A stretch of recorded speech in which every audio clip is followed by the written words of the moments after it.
Bismillahirrahmanirrahim. Always find opportunities to make someone smile and to offer random acts of kindness in everyday life. Assalamu alaikum. My name is Dr. Nabila Umar. I am working as PGR in Public Health in the Department of Community Medicine, King Edward Medical University, under the supervision of Dr. Saira Afzal. Today, my topic of presentation is mental illness. The learning outlines of the topic are understanding mental illness, its global burden, the common types of mental illness, its causes, the signs and symptoms, the treatment options, importance of mental health awareness, breaking stigmas, promoting awareness, self-care and mental health, the conclusion, recent updates regarding the topic, and at the end of the presentation, there are multiple choice questions. The learning outcomes at the end of the presentation, the participants will be able to describe what is mental illness, its causes, and impact on human life. Understand the importance of awareness about these illnesses, the related stigmas and its effects. Learn about the various treatment options. Learn about the self-care, empathy, and sensitivity relating to the topic. The global disease burden. According to WHO, 1 in every 8 people in the world live with a mental disorder. In 2020, the number of people living with anxiety and depressive disorders rose significantly because of the COVID-19 pandemic. 1 in 5 people in England have suicidal thoughts. In 2023, 280 million people were living with depression, including 23 million children and adolescents. Schizophrenia affects approximately 24 million people, or 1 in 300 people worldwide. In 2023, 14 million people experienced eating disorders, including almost 3 million children and adolescents.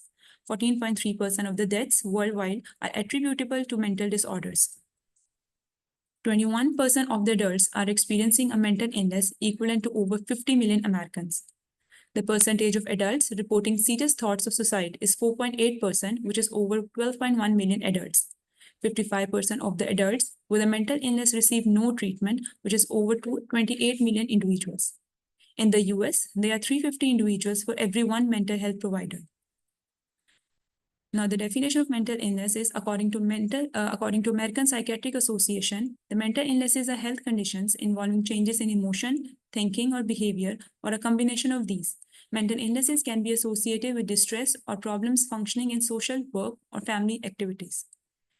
According to Diagnostic and Statistical Manual of Mental Disorders, there are various types of mental illnesses. Some of them are neurodevelopmental disorders, schizophrenia spectrum, bipolar and related disorders, depressive disorder, anxiety disorder, trauma and stress-related disorder, obsessive-compulsive disorder, and substance-related and addictive disorder. Now, what are anxiety disorders? These are characterized by excessive fear and worry and related behavioral disturbances. There are different kinds of anxiety disorders, such as generalized anxiety disorder, which is characterized by excessive worry, panic disorders, which is characterized by panic attacks, social anxiety disorders characterized by excessive fear and worry in social situations, separation anxiety disorder characterized by excessive fear or anxiety about separation from those individuals to whom the person has a deep emotional bond and others. Depression. Depression is different from usual mood fluctuations and short-lived emotional responses to challenges in everyday life. During a depressive episode, the person experiences depressed mood, feeling sad, irritable, or empty, or a loss of pleasure or interest in activities for most of the day, nearly every day for at least 2 weeks. Several other symptoms are also present, which may include poor concentration, feeling of excessive guilt or low self-worth, hopelessness about the future, thoughts about dying or suicide, disrupted sleep, changes in appetite or weight, and feeling especially tired or low in energy. People with depression are at increased risk of suicide. Bipolar disorder. People with bipolar disorder experience alternating depressive episodes with periods of manic symptoms. During a depressive episode, the person experiencing depressed mood, feeling sad, irritable, empty, or a loss of pleasure or interest in activities for most of the day, nearly every day. Manic symptoms may include euphoria or irritability, increased activity or energy, and other symptoms such as increased talkativeness, racing thoughts, increased self-esteem, decreased need for sleep, distractibility, and impulsive reckless behavior. Post-traumatic stress disorder. Post-traumatic stress disorder may develop following exposure to an extremely threatening or horrific event or series of events. It is characterized by all of the following: re-experiencing the traumatic events or events in the present, avoidance of thoughts and memories of the events, or avoidance of activities, situations, or people reminiscent of the event. Increase in PTSD symptoms severity was associated with an 18% increased risk of coronary heart disease. Schizophrenia. People with schizophrenia have a life expectancy of 20 to 20 years below that of the general population. Schizophrenia is characterized by significant impairments in perception and changes in behavior. The table below shows symptoms of schizophrenia, which are divided into positive and negative symptoms. The positive symptoms are further divided into psychotic symptoms and disorganization symptoms. Hallucination and delusions are the positive psychotic symptoms. Disorganized speech, thought disorders, and disorganized behavior are the positive disorganization symptoms. The negative symptoms include the logia, which is poverty of speech, fat affect, poor attention, evolution, which is loss of motivation, anhedonia, which is lack of pleasure, loss of social interest, and attentional deficits. Eating disorders. Eating disorders such as anorexia nervosa and bulimia nervosa involve abnormal eating and preoccupation with food, as well as prominent body weight and shape concerns. The symptoms or behaviors result in significant risk or damage to health, significant distress, or significant impairment of functioning. Anorexia nervosa often has its onset during adolescence or early adulthood and is associated with premature death due to medical complications or suicide. Individuals with bulimia nervosa are at a significantly increased risk of substance abuse, suicidality, and health complications. What are the causes of mental illness? These include biological, environmental, socioeconomic factors, substance abuse, sexual abuse, the trauma and stress, hormonal factors, and certain medical conditions. Biological factors include genetics and brain chemistry. Family history of mental illness can increase the risk. Certain genes may make individuals more susceptible to conditions like depression, bipolar disorder, or schizophrenia. Imbalances in neurotransmitters are linked to mental illnesses. For example, depression is often associated with low level of serotonin. Socioeconomic factors include unemployment, poverty, poor living conditions, and illiteracy. Substance abuse or sexual abuse. Abuse of drugs or alcohol can trigger or exacerbate mental health issues. Some substances can alter brain chemistry, leading to or worsening conditions like anxiety or depression. Exposure to traumatic events such as abuse, neglect, or violence, especially during formative years, can significantly impact mental health. Chronic stress from life circumstances can also be a major factor. Hormonal changes or imbalances, especially during puberty, pregnancy, or menopause, can affect mental health. Certain medical conditions, including chronic illnesses, neurological disorders, or other health problems, can have secondary effects on mental health. For instance, conditions like multiple sclerosis or thyroid disorders can have psychological impacts.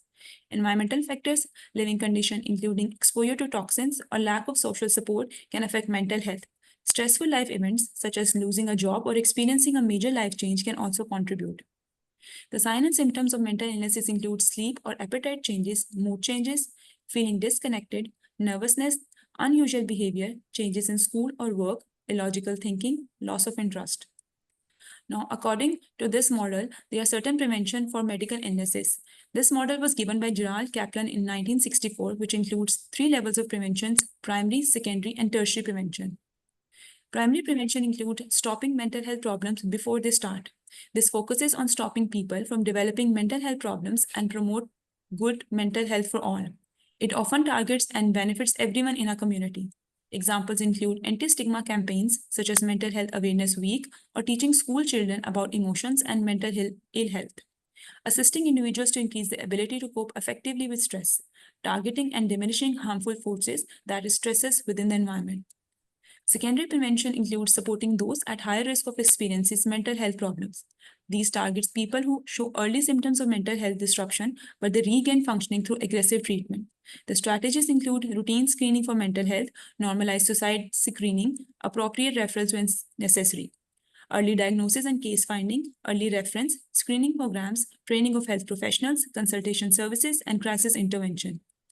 The tertiary prevention include helping people living with mental health problems to stay well, targets those with mental illnesses, and helps to reduce the severity, discomfort, disability associated with the illnesses. It aims to reduce people's symptoms, empower them to manage their well-being, and risk of relapse.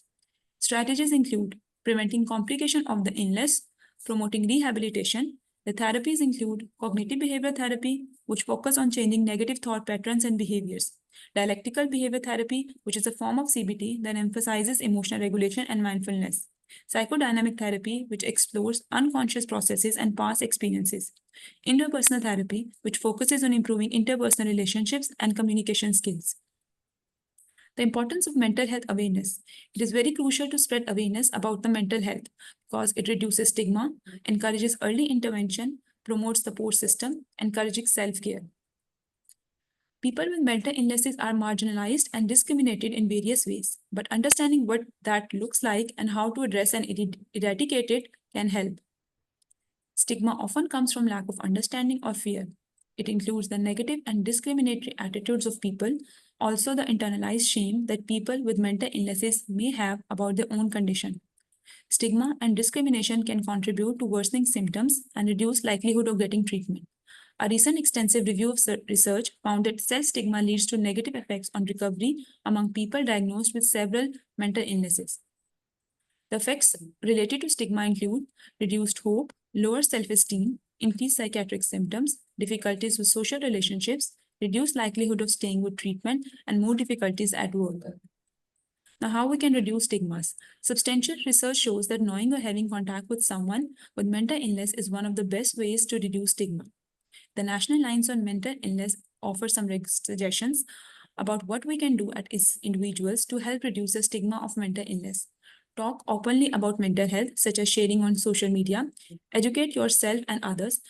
Be conscious of language. Encourage equality between physical and mental illnesses. Show compassion for those with mental illness. Be honest about treatment. Let the media know when they are using stigmatizing language, presenting stories of mental illnesses in a stigmatizing way. Choose empowerment over shame. There are 5 ways to reduce mental health stigma. Listen to and learn from others about mental health issues. Start a dialogue about mental health by sharing personal experiences and facts. Use people-first language to emphasize that a person is not a disorder. Talk about mental health treatment like we would at any other type of healthcare treatment. Show compassion to people who are struggling with mental health issues, including ourselves. Caring for your mental health.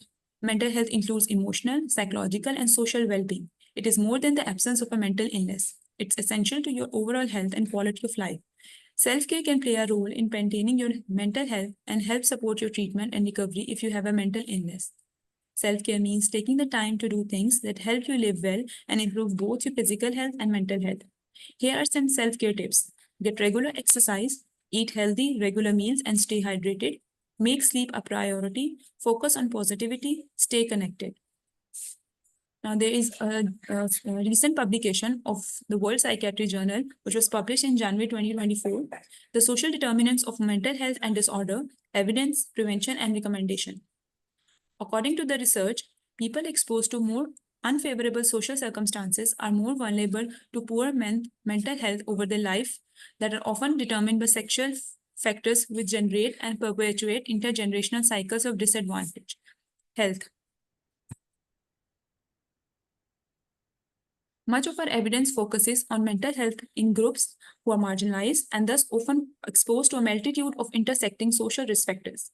These groups include refugees, asylum seekers, and displaced persons, as well as ethno-racial minoritized groups, lesbian, gay, bisexual, transgender, and queer groups who are LGBTQ, and those living in poverty. The research provided a review of the evidence concerning candidate preventive strategies to intervene on social determinants and mental health. These interventions fall broadly within the scope of universal, selected, and indicated primary prevention strategies. But the research briefly reviewed important secondary and tertiary strategies to promote recovery in those with existing mental disorders. Multiple choice question relating to the topic. Number 1. A 30-year-old female comes into your clinic and tells you about experiencing excessive anxiety, restlessness, muscle tension, and having headaches almost every day. She also tells you she has trouble sleeping and can't concentrate at work. Which one sounds the most logical? A. Major depressive disorder. B. Social phobia. C. Schizophrenia. D. Generalized anxiety disorder. E. Bipolar disorder.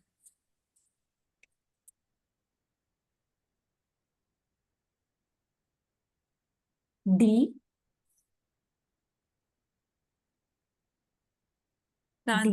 The answer is D. Generalized anxiety disorder. Number 2, cognitive behavioral therapy is a form of psychological treatment that has been demonstrated to be effective for a range of problems, including depression, anxiety disorders, alcohol, and drug use problems. CBT often focuses on which of the following? A. Repressed memories. B. Genetic predisposition to mental illness. C. Traumatic incidents in childhood. D. Problematic ways of thinking. E. The past events.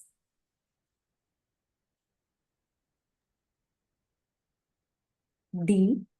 Yes, the answer is D. Problematic ways of thinking. Number 3. You are a public health worker at a community health center. A 35-year-old male named Ali comes in complaining of persistent sadness, loss of interest in daily activities, and trouble sleeping for the past 6 months. He mentioned that he feels hopeless and has had thoughts of self-harm. What is the most appropriate step in Ali's management? Number A. Recommend over-the-counter antidepressants. B. Suggest that he try relaxation techniques and exercise. C. Refer Ali to a mental health specialist for a comprehensive assessment. D. Advise Ali to increase his social activities and volunteer work. E. Does not need any treatment. C. The answer is C. Refer Ali to mental health specialist for a comprehensive assessment. Number 4. A young boy, 25 years of age, is taken to psychiatry department of Mayo Hospital by his friend who noticed symptoms such as hallucinations, delusions, or disorganized speech and grossly disorganized or catatonic behaviors. This was diagnosed to be a case of schizophrenia. Above mentioned symptoms fall under the category of A. Negative symptoms, B. Positive symptoms, C. Mediating symptoms, D. Catastrophic symptoms, E. Cognitive symptoms. Positive symptoms. The answer is B. Positive symptoms. Number 5. You are at a social gathering where a guest makes a joke about mental illness that seem to reinforce negative stereotypes. You want to address this in a constructive way. What is the best approach to address the situation and reduce stigma related to mental health? A. Ignore the comment to avoid creating an uncomfortable atmosphere. B. Confront the guest aggressively about the inappropriateness of the joke. C. Politely explain why the joke is harmful and share information about mental health. D. Change the subject and avoid discussing mental health altogether. E. Take him to a hospital for psychiatric evaluation. C. The answer is C. Number 6. Aisha has recently been feeling low nearly every day for the past 2 weeks. She has been struggling to concentrate at work, feeling excessively guilty, and experiencing significant changes in her weight. Which of the following symptoms is indicative of a depressive episode? A. Fluctuations in mood due to stress. B. Increased interest in activities she used to enjoy. C. Persistent feelings of emptiness and irritability. D. Temporary loss of appetite. Busy schedule. E. Increased talkativeness. C. The answer is C. Number 7. A public health agency is planning a series of workshops on mental health for local communities that involve stigma reduction, encouraging early intervention, expanding health insurance coverage, and giving education about self-care. This falls under which level of prevention? A. Primordial, B. Primary, C. Middle, D. Secondary, E. Tertiary. B. B. The answer is B. Primary. 8. A 40-year-old male has been working as a pilot for past 15 years. He recently had a pretty scary experience when the engine of his plane suddenly failed and plane was about to crash. He is now diagnosed to have PTSD. Which statement is more accurate concerning the outlook for patients with PTSD? A. Complete recovery from PTSD is unlikely regardless of amount or type of treatment. B. Patients with PTSD have almost 2 times higher risk of out-of-hospital cardiac arrest. C. Prognosis is linked almost exclusively to severity of the traumatic experience. D. Written exposure therapy and other compressed, shorter approaches are not likely to succeed. E. PTSD is in most cases leads to mania.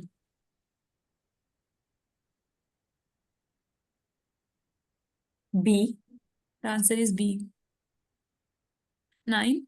Aisha is feeling irritable and has lost interest in her hobbies. She also mentions having difficulty concentrating and feeling extremely guilty about minor mistakes. She has been experiencing these symptoms for over a month. What should be considered when evaluating her condition? A. The duration and intensity of her symptoms. B. The temporary nature of her symptoms. C. Her recent positive changes in lifestyle. D. Her occasional feelings of irritability. E. Her marital status. A. The answer is A. Number 10, a colleague at your workplace is suffering from schizophrenia. She doesn't feel comfortable talking about it due to associated stigma in our society. According to NAMI, all of the following steps are taken to reduce stigma related to mental health except A. Talk openly. B. Be honest. C, don't show compassion. D, encourage equality. E, educate yourself. C. C. The answer is C. This is the answer key of the MCQs. This is the link for the YouTube channel of department. Thank you.